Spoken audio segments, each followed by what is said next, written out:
Let's continue our first chapter of geography, resource and development, and our today's topic is land degradation and conservation measures. We have shared our land with the past generation and will have to do with the future generation too.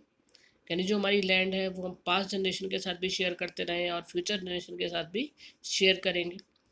95% of our basic needs for food shelter clothing, ये सारी की सारी जो needs हैं ये हम कहाँ से फुलफ़िल करते हैं. ये सारी की सारी नीड्स हमारी फुलफ़िल होती हैं from the land. But human activities have not only brought about degradation of land but also aggravate the pace of natural forces to cause damage to land. यानी जो ह्यूमन एक्टिविटीज़ हैं वो सिर्फ land को degrade करने में ही उनका role नहीं है. इसके साथ साथ जो नेचुरल फोर्सेस हैं, जो नेचुरल फोर्सेस जिसकी वजह से लैंड डिग्रेड हो सकती है, उनको भी इंक्रीज करने का काम किसकी वजह से होता है? ह्यूमन एक्टिविटीज़ की वजह से. यानी due to the human activities natural जो एक्टिविटीज़ है नेचुरल फोर्स की वजह से भी क्या होता है, आगे नेचुरल फोर्स को भी इंक्रीज मिलता है, एक पेस मिलती है, जिसकी वजह से हमारी लैंड जो है आज के टाइम में डिग्रेड होती चली जा रही है. Some human activities such as deforestation, over grazing, mining, quarrying, यानी बहुत सी ह्यूमन एक्टिविटीज़ हैं जिसकी वजह से हमारी लैंड क्या हो रही है कि हम डिफॉरेस्टेशन कर रहे हैं एफॉरेस्टेशन की बजाय. ओवर ग्रेजिंग, उसके अलावा माइनिंग, क्वायरिंग, ऐसी बहुत सारी ह्यूमन एक्टिविटीज़ हैं जिसकी वजह से लैंड क्या हो रही है? डिग्रेड होती चली जा रही है. लैंड डिग्रेडेशन आपको पहले भी बताया था. Land degradation means land became unfit for the cultivation. अब माइनिंग साइट्स की हम बात करें. माइनिंग साइट्स आर एम्बॉर्डेड after excavation work is complete. अगर हम बात करते हैं कि जो माइनिंग साइट हैं उन्हें एक्सकवेशन यानी वहाँ से जब मिनरल्स निकाल लिए जाते हैं उसके बाद उस प्लेस को छोड़ दिया जाता है. बिकॉज वहाँ पर क्या है कि मतलब एक तरह से स्कार्स एंड ट्रेसिस हो जाते हैं जिसकी वजह से उस लैंड को क्या कर दिया जाता है? खाली छोड़ दिया जाता है, क्योंकि वहाँ पर फिर कल्टीवेशन पॉसिबल नहीं होता. इन स्टेट्स लाइक झारखंड, छत्तीसगढ़, मध्य प्रदेश, उड़ीसा, ये जो प्लेसेस हैं ये डिफॉरेस्टेशन की वजह से मतलब क्योंकि वहाँ पर बहुत ज़्यादा माइनिंग हुई और माइनिंग की वजह से क्या हुआ वहाँ पर? डिफॉरेस्टेशन, जिसकी वजह से वहाँ पर क्या है? लैंड डिग्रेड हो गई. ये प्लेसेस थे हमारे छत्तीसगढ़, मध्य प्रदेश, उड़ीसा. तो माइनिंग की वजह से ये प्लेस क्या हो गए? डिग्रेड हो गए, लैंड जो हो गई अनफिट हो गई फॉर द कल्टीवेशन. हम बात करें states like Gujarat, Rajasthan, Madhya Pradesh and Maharashtra, ये ऐसे प्लेसेस हैं due to the over grazing, यानी जो हम एनिमल्स को की जो ग्रेजिंग करवाते हैं, due to the over grazing की वजह से, due to the over grazing land जो हो गई वो डिग्रेड हो गई. एंड नेक्स्ट अगर हम बात करते हैं states like Punjab, Haryana, western UP, ये ऐसे प्लेस हैं जहाँ पर लैंड डिग्रेड हुई due to the over irrigation.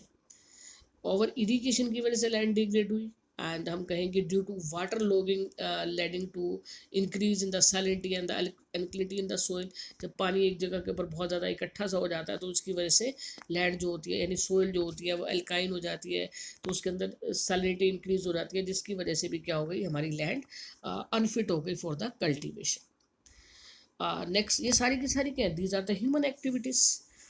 The mineral process like grinding of limestone. Now what do you mean by grinding? Grinding to break something in small pieces or powder. And limestone, a type of hard white sedimentary rock that is used for making the cement. तो जो limestone जिसे हम चूना पत्थर भी कहते हैं, the mineral process like grinding, यानी जो लाइमस्टोन की ग्राइंडिंग करने की वजह से क्या हुआ, जो कि यूज़ होता है हमारा सीमेंट बनाने के लिए, सीमेंट इंडस्ट्री के लिए, या फिर हम कहें कि सोप स्टोन जो कि हमारी सिरेमिक इंडस्ट्री के अंदर यूज़ होता है. इन सबसे बहुत ज़्यादा जब इनकी ग्राइंडिंग की जाती है तो बहुत ज़्यादा डस्ट क्रिएट होती है. वो डस्ट जो है हमारे एटमॉस्फेयर के अंदर हमारे एटमॉस्फेयर को क्या कर रही है? पॉल्यूट कर रही है. And it retards the process of infiltration of water into the soil after it settle down on the land. And in recent years, industrial effluents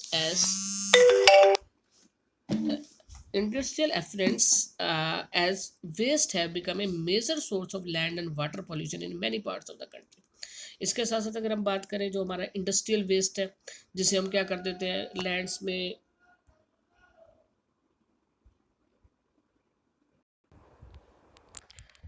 तो जो इंडस्ट्रियल वेस्ट है जिसको हम थ्रो कर देते हैं पोन्ड्स में, रिवर्स के, जिसकी वजह से भी क्या हो रही है, हमारा वाटर पॉल्यूटेड हो जाता है, यानी लैंड डिग्रेडेड हो जाती है, वाटर पॉल्यूशन की प्रॉब्लम क्रिएट हो जाती है। तो जो अभी आपने टॉपिक किया ये क्या था हमारे पास कि what are the reasons for the land degradation, और जब हम टॉपिक करने जा रहे हैं that are the what are the various ways कि how to sort out the problem of land degradation, कौन से तरीके हैं जिससे आप लैंड डिग्रेडेशन को रोक सकते हैं। तो फर्स्ट ऑफ ऑल हमारे पास क्या आ जाता है, afforestation and proper management of grading, यानी डिफॉरेस्टेशन की बजाय आपको क्या करना है, एफॉरेस्टेशन करनी है, ज़्यादा से ज़्यादा पेड़ पौधे लगाने हैं। And proper management of grazing, मैंने ग्रेजिंग को भी प्रॉपर वे में, यानी अप टू एक सम एक्सटेंट ही क्या होना चाहिए, किसी पर्टिकुलर प्लेस के ऊपर ग्रेजिंग होनी चाहिए। Planting of shelter belts of plants, now what do you mean by planting of shelter belts of plants, यानी जो पेड़ है उनको एक रो के अंदर लगाना, ताकि वो क्या कर सके, विंड से प्रोटेक्ट कर सकें सोइल को, यानी सोइल एरोजन को कंट्रोल कर सकें।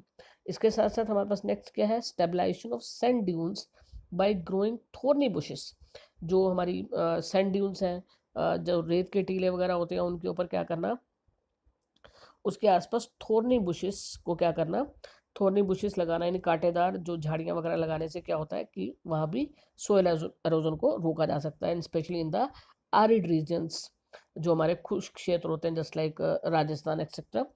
And proper management of waste land, control of mining, जो वेस्ट लैंड है उसका प्रॉपर मैनेजमेंट करना, माइनिंग को कंट्रोल करना, and proper discharge and disposable of industrial waste after treatment can reduce land and water degradation. तो जितना भी हमारा इंडस्ट्रियल वेस्ट है उसको आफ्टर ट्रीटमेंट, यानी जितना भी पानी वगैरह वहाँ से निकल रहा है उसको आफ्टर ट्रीटमेंट क्या करना, लैंड्स उसको पोन्ड्स के अंदर, रिवर्स के अंदर डालना, ताकि क्या हो, वाटर जो है वो डिग्रेड ना हो। इससे हम प्रोटेक्ट कर सकते हैं लैंड को डिग्रेड होने से और वाटर को पोल्यूटेड होने से।